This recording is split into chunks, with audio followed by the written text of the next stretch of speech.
আল্লাহ পাক কোরআনুল কারিমে মেরাজের সওগাত হিসাবে কি জোরে বলুন, মেরাজের সওগাত হিসাবে কয়েকটা কথা আমাদেরকে জানিয়ে দিলেন। অকদা রব্বুকা, বলেন অকদা রব্বুকা আল্লাহ তা'বুদু ইল্লা ইয়াহু ওয়া বিল ওয়ালিদাইনি ইহসানা।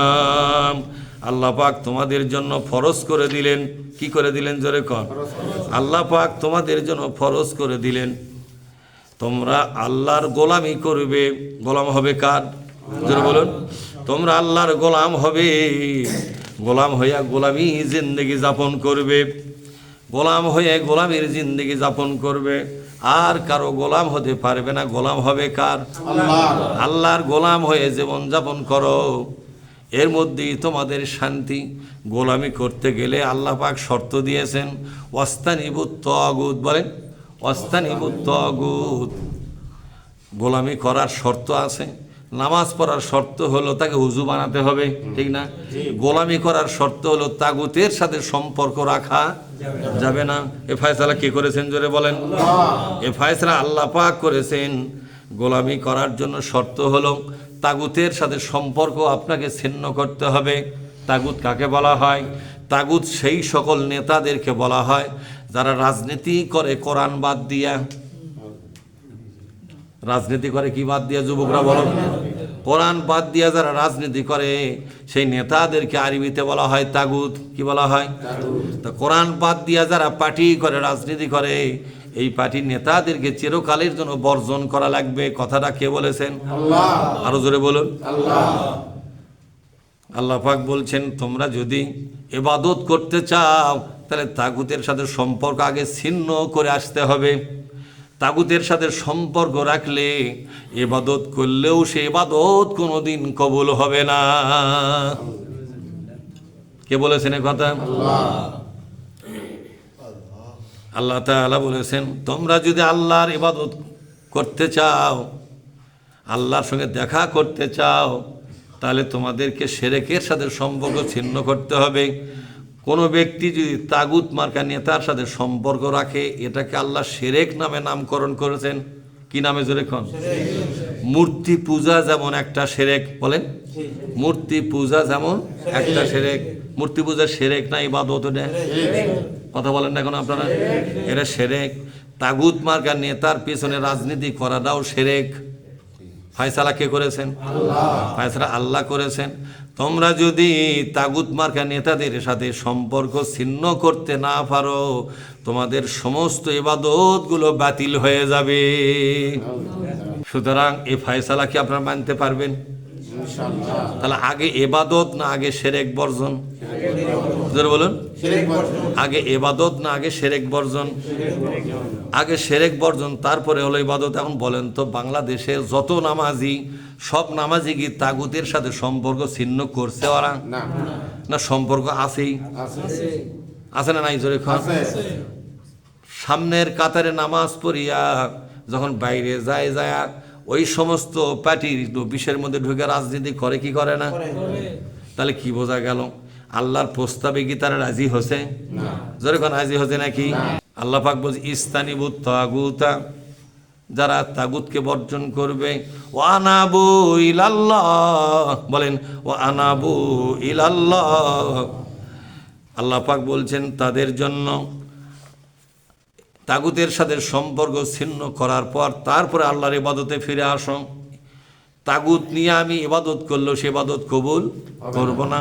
ওগো নবীজি বলে দাও যারা তাগুতের সাথে সম্পর্ক ছিন্ন করিয়া ও আনাবু ইলাল্লাহ, বলেন ও আনাবু ইলাল্লাহ, আল্লাহর ইবাদত বন্দেগী শুরু করে, লাহুমুল বুশরা, বলেন লাহুমুল বুশরা।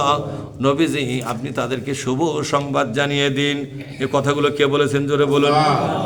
আল্লাহ পাক বলছেন আল্লাযীনা ইসতানাবুত তাগুতা, সূরা জুমার 39 নম্বর সূরা। কত নম্বর? 39 নম্বর সূরা, 17 নম্বর আয়াত। এবার দলিল দেই। 39 নম্বর সূরা 17 নম্বর আয়াত। আল্লাহ পাক বলে, সূরার নাম কি? সূরা জুমার। জুমার মানে দল, জুমার মানে কি? দলের নামে আল্লাহ সূরা দিয়েছেন। সুবহানাল্লাহ বলবেন না? দলের নামে সূরা দিয়েছেন। জুমার মানে হলো দল, আরবিতে বলা হয় জুমার, বাংলায় বলা হয় দল। তাহলে দলের নামেও তো সূরা আছে, কিন্তু যারা কোরআন বোঝে কম তারা এগুলো খুঁজা পায় না। খুঁজা খাজা না পায়া বলে গোটা কোরআন খুঁজা দেখলাম দলের কোনো কথাই নাই। কি বোঝাই বুঝিছে আর কি খোঁজাই খুঁজিছে, এ কথা কন না, কি বোঝাই বুঝলো আর কি খোঁজাই বুঝলো। আরে দলের ডাইরেক্ট নাম দিয়ে আল্লাহ সূরা নাজিল করেছে। এটা আছে 39 সিরিয়ালে। কত সিরিয়ালে? 39। 17 নম্বর আয়াতে আল্লাহ কি বলছেন শোনেন, আমার সাথে পড়েন। ওয়াল্লাযীনা ইসতানাবুত তাগুতা আইয়াবুদুহা ওয়া আনাবু ইলাল্লাহি লাহুমুল বুশরা। কোন আল্লাহু আকবার। যে সমস্ত লোক তাগুতের সাথে সম্পর্ক ছিন্ন করতে পারবে, আইয়াবুদুহা, তাগুতের সাথে যে আপনি আছেন এটাকে আল্লাহ তাগুতের ইবাদত ধরতেছে। আল্লাহ তাআলা, আল্লাহ বললেন এটা হলো তাগুতের ইবাদত করা। তাগুতের সাথে থাকা মানেই হলো তাগুতের ইবাদত করা। কথাটা কার? তাহলে তাগুতের সাথে থাকা মানে হলো তাগুতের ইবাদত করা। নামাজ পড়া কার ইবাদত? আরো জোরে বলুন। রোজা করা কার ইবাদত? হজ করা কার ইবাদত? আল্লাহর ইবাদত। হাজী সাহেব বুঝেছেন?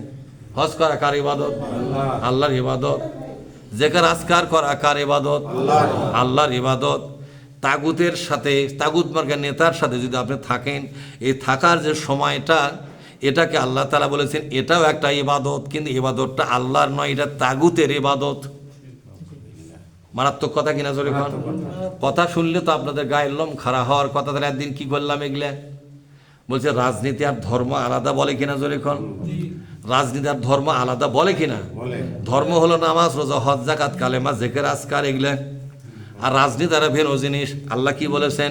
তোমরা যদি তাগুতের পিছনে রাজনীতি করো, ওই রাজনীতিটাও একটা ইবাদত। রাজনীতিটাও একটা কি? কথা কন নাকি আপনারা?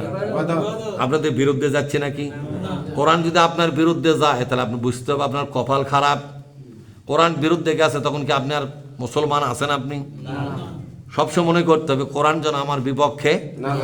এই দুনিয়াতেই যদি কোরআন বিরুদ্ধে যায়, পরকালে আপনার পক্ষে থাকবে এই কোরআন? আল্লাহ পাক বিশ্ব নবীর মাধ্যমে একটা মেসেজ দিয়েছেন, শোনেন। ইকরাউল কোরআন, তোমরা কোরআন পড়ো। ফাইন্নাহু ইয়াতি ইয়াউমাল কিয়ামাতি শাফিআন লিআসহাবিহি, কোরআনের সাহাবী হতে পারলে কিয়ামতের দিন কোরআন তাকে শাফায়াত করে জান্নাতে নিয়ে যাবে। তাহলে কোরআনের সাহাবী হওয়ার জন্য 3টা কাজ করতে হয়। কয়টা কাজ? কোরআনের সাহাবী হওয়ার জন্য মাত্র 3টা কাজ, বেশি নয়। কোরআন নিয়মিত পড়তে হবে, কোরআন নিয়মিত বুঝতে হবে, যা পড়বেন তা বুঝবেন, যা পড়বেন তা বুঝবেন। 3 নম্বর হলো এ কোরআনকে রাষ্ট্রীয়ভাবে কায়েম করার জন্য, বিজয়ী করার জন্য আন্দোলনে নামতে হবে। এই 3টা কাজ যারা করবে তারা হলো কোরআনের সাহাবী। আপনারা কি হবেন কোরআনের সাহাবী? বলেন তো কারা কারা হবেন? এ ঘর ডাকার হাত তুললে সাক্ষী কে থাকবে? এ হাতের বিচার করবে কে? হাত না তুললেও সেই হাতের বিচার করবে কে? আল্লাহ পর্যন্ত বলবে আমার এই ঘরের মধ্যে বসে থেকে আমার কোরআনের পক্ষে তোকে যখন বলা হলো তখন হাতটা তুললে না, আমার ঘরও সাক্ষী, ফেরেশতাও সাক্ষী, আমিও সাক্ষী। এই হাত ছিঁড়া ফালাবে কে? আল্লাহ। বলেন তো তাহলে কোরআনের সাহাবী হতে রাজি আছেন আপনারা? কারা কারা রাজি? ইনশাআল্লাহ সবাই রাজি। দেখেন তো ডানে বামে সবাই কি রাজি? কেউ কেউ 2 হাত তুলছে, আলহামদুলিল্লাহ। তাহলে কোরআনের সাহাবী হওয়ার জন্য কাজ কয়টা করতে হবে? 1 নম্বর বলেন। 3টা কাজ। কয়টা? একটা হলো কোরআন নিয়মিত পড়তে হবে। 2 নম্বর যা পড়বেন কোরআন তা বুঝতে হবে। 3 নম্বর কোরআনকে বিজয়ী করার জন্য মাঠে ময়দানে উঠে পড়ে লাগতে হবে। ফায়সালা কে দিয়েছেন জোরে কোন? আল্লাহ পাক বলছেন যারা নাকি তাগুতের সাথে সম্পর্ক ছিন্ন করতে পারলো, ওয়া আনাবু ইলাল্লাহ, এরপরে আল্লাহর ইবাদত শুরু করলো। এরপর আল্লাহর ইবাদত শুরু করলো। তাহলে প্রথম শর্ত কি বলেন তো ইবাদতের? তাগুতে বলেন না কেন? এই যুবক তুমি কও, প্রথম শর্ত ইবাদত করার প্রথম শর্ত কি? আল্লাহর ইবাদত যদি আমরা করতে চাই, আল্লাহ একটা শর্ত দিয়েছে, যে কথা বোঝো না কেন? শর্ত তুমি বানাচ্ছি না, আল্লাহ দিয়েছে। তুমি আয়াতটা শোনো না কেন? দেখো, আল্লাযীনা ইসতানাবুত তাগুত আইয়াবুদুহা ওয়া আনাবু ইলাল্লাহ। কেউ যদি তাগুতের ইবাদত বাদ দিয়ে আল্লাহর ইবাদত শুরু করতে চায়, তাহলে তাগুতের ইবাদতটাকে কি করতে হবে? বাদ দেওয়া লাগবে। বলেন তো, বাংলাদেশের একটা মসজিদের সব মুসল্লি কি তাগুতের ইবাদত বাদ দিছে না এখনো ধরেই আছে? হজ করছে, তারপরেও তাগুতের ইবাদত ধরেই আছে এখনো। এরকম হাজি আছে না নাই? কথা কন না খায়? আরে এরকম হাজি তো আছে, আছেই। ওই তাগুতের যাই নেতা, তাইও হজ করে আসে, নেতাই আছে এখনো। কথা ঠিক না? তাহলে হাজি হয়েও তো তাগুতের ইবাদত ছাড়তে পারলো না। তাহলে এই বাংলাদেশে একদল মানুষ ইবাদত দুইজনেরই করতেছে। রাজনীতির ময়দানে ইবাদত করে কার? আল্লাহর করে। রাজনীতির ময়দানে ইবাদত করতেছে কার? তাগুতের। আর জুমা ঘরের মধ্যে যখন আসে তখন ইবাদত করে কার? তাহলে একই মানুষের মধ্যে দুই ইবাদত একসাথে চলছে। আল্লাহ পাক বলছেন, না রে না, আমার ইবাদতের পাশাপাশি কেউ যদি তাগুতের ইবাদত করে, আমি তার আমল নামাটা বাতিল করে দিয়ে দিব, এই আমল নামা রাখবো না। ওয়াকদিমনা, সূরা ফুরকান 25 নম্বর সূরা। কত নম্বর?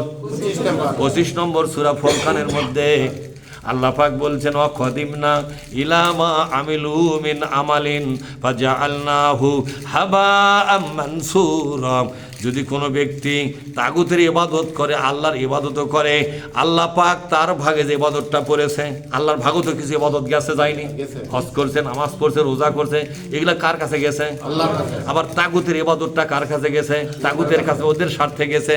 আল্লাহ পাক বলছেন, আমার ভাগে যেগুলো ইবাদত আসা গেছে, সবগুলো ইবাদত একত্র করে আমি ওটাকে ধুলা বালু করে বাস্ট করে দিয়ে দেব। বলে আমি কিচ্ছু রাখবো না। কারণ হলো, আমি আমার বান্দাকে কাউকে ভাগ দিতে। কতক্ষণ না কেন? রাজনীতির ময়দানে তুমি তাগুতের ইবাদত করবে, আবার ব্যক্তিগত জীবনে আমার ইবাদত করবে, এই ভাগ বাঁটোয়ারার মধ্যে আমি, বলেন তো, এই ভাগটা মানুষ দিয়ে আসে না নাই? 100 জন নামাজি হলে কয়জন লোক এই ভাগের মধ্যে আছে বলেন তো? বেশিরভাগ। কম ভাগ না বেশিরভাগ? 100 জনের মধ্যে কয়জন হতে পারে? 90। 90 জনের ইবাদত বন্দেগী আমল নামা থাকবে না, ওরা ভেঙে যাবে। ফায়সালা কে দিয়েছেন জোরে কর? এই ফায়সালার কথা, কোরআনের কথা বিশ্বাস করলে একটু হাত তুলে আল্লাহ দেখান, আমরা বিশ্বাস করি। আমি তো বিশ্বাস করি। বিশ্বাস করেন আপনারা? তাহলে হাত নামান। ভাইরা আমার, এই বিশ্বাসের সাথে এখন কাজ থাকা লাগবে। কি থাকা লাগবে? এটি তো ফটাস করে হাত তুললেন, কালকে যদি ওই ভিন্ন রাজনীতির দলের নেতারা আসে, আপনার ডাকার সাথে মনে হয় আমার শ্বশুর ডাকছে, দৌড়ে গেছে, লুটপুট করে তা বসে আছে, হাজি এই কি হাজি, হাজি রে, এ হাজি হলে 1 নম্বরের হাজি না কয় নম্বরের হাজি এটা? ভাইরা আমার, আপনারা চিন্তা করে দেখেন, কোরআন থেকে, কোরআনে সবগুলো কথা বলা আছে। তাহলে যারা ভিন্ন রাজনীতি করে কোরআন বাদ দিয়া, কথা কয় না কেন? ভাইরা আমার, এখন সোজা সাপটা জবাব দেন, জুমা ঘরের মধ্যে কোনো তাগুত আছে? তাগুত পাওয়া যায় রাজনীতির ময়দানে। কথা ঠিক না ঠিক? আল্লাহ তাআলা ফেরাউনকে বলেছিলেন তাগুত। এই ফেরাউন কি জুমা ঘরের মধ্যে ইমামতি করতেছিল? না, রাজনীতির ময়দানে রাজনীতি নেতা ছিল। আচ্ছা, মুসা নবী একই জামানায় মুসা নবী রাজনীতি করলো তাওরাত কিতাবের। কথা কন না আপনারা? একই জামানায় মুসা নবী রাজনীতি করলো কোন কিতাবের? আর তাওরাত কিতাবকে বাদ দিয়া ভিন্ন রাজনীতি ফেরাউন করলো। এই জন্য আল্লাহর নাজিল করা কিতাবের রাজনীতি যারা করে না, এরা তাগুতের পার্টি করে।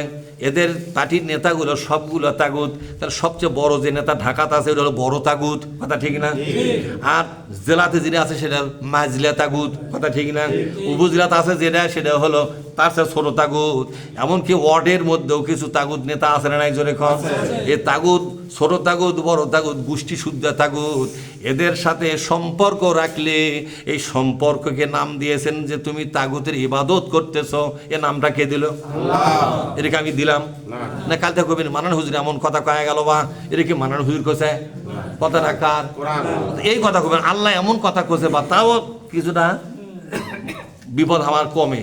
কিন্তু মানুষ করে কি আমার নাম দিয়ে কথা কয় পারে মানুষ সেদিন আল্লাহর উপর রাগ না করে আমার উপর রাগ করে কথাটা কইছে আল্লাহ আমি তাকে আরবি কথাটা বাংলাতে কইছি আমার দোষ হয়ে গেছে আচ্ছা কোরআন নাকি পরকালে যা বুঝবেন না ইহকালই বোঝা লাগবে কথা কন লাগা পারে কব্বরের মধ্যে কোন ফেরেশতা এসে আপনার কোরআন বুঝাবে তখন কোরআন বুঝাই বা আপনি করবেন কি আপনার তো সবই গেছে ঠিক না ভাই ঠিক তাহলে আল্লাহ তাআলা বলছেন ও বান্দা শোনো শোনো রে বান্দা তোমরা যদি ভিন্ন রাজনীতি করো এটা হলো তাগুতের ইবাদত করা ভিন্ন রাজনীতি করা মানে তাগুতের ইবাদত করা আমি কি কথাটা বুঝাতে পারলাম আপনার কি সহজে বুঝা নিতে পারছেন আর কি কারো নাম ধরে কোয়া লাগবে ডাক্তার সাহেব বুঝেছেন কিনা মাননীয় সভাপতি সাহেব এখন আসেন আল্লাহ তাআলা বলছেন ফাবাশশির ইবাদ তাগুতের ইবাদত বাদ দিতে হবে চিরকালের জন্য তাহলে ধর্ম রাজনীতি আলাদা মনে হলো না এক মনে হলো এখন কি মনে হলো একই মনে হলো না যেহেতু রাজনীতির ব্যাখ্যাও তো আল্লাহ কোরআনে দিয়েছে না না ওই সমস্ত কোরআন বাদ দিয়ে যে দলগুলো আছে সেই দল করা যাবে না ওই দল করা মানেই হলো ওই দলের নেতাদের ইবাদত করা নাউজুবিল্লাহ বলেন ওই দলগুলো করা মানেই হলো ওই দলের নেতাদের কি করা ইবাদত করা এই দেখেন আইয়াবুদুহা পারলে এটা উঠে আসা দেখেন আইয়াবুদুহা তাদের ইবাদত করা এটা ছাড়তে হবে এটা কি করতে হবে জোরে কর এটা ছাড়তে হবে ওয়ানাবু ইলাল্লাহ এরপর আল্লাহর ইবাদতের মধ্যে নিজেকে নিয়ে আসতে হবে লাহুমুল বুশরা আল্লাহর শুভ সংবাদটা শুধু তাদেরই জন্য সুবহানাল্লাহ বলবেন না তাদেরই জন্য ফাবাশশির ইবাদ ওগো নবীজি আপনি তাকে শুভ সংবাদ দেন তাকে আপনি শুভ সংবাদ দেন আমি আল্লাহ তাকে কয়েকটা জিনিসে ধন্য করব ওই লোকের জীবনের গুনাহ মাফ করে দিব ওই লোককে জান্নাত দান করব আর কিয়ামতের ময়দানে ওই লোকের সাথে আমি আল্লাহ মোলাকাতে মিলিত হব এগুলো চান নাকি অবশ্যই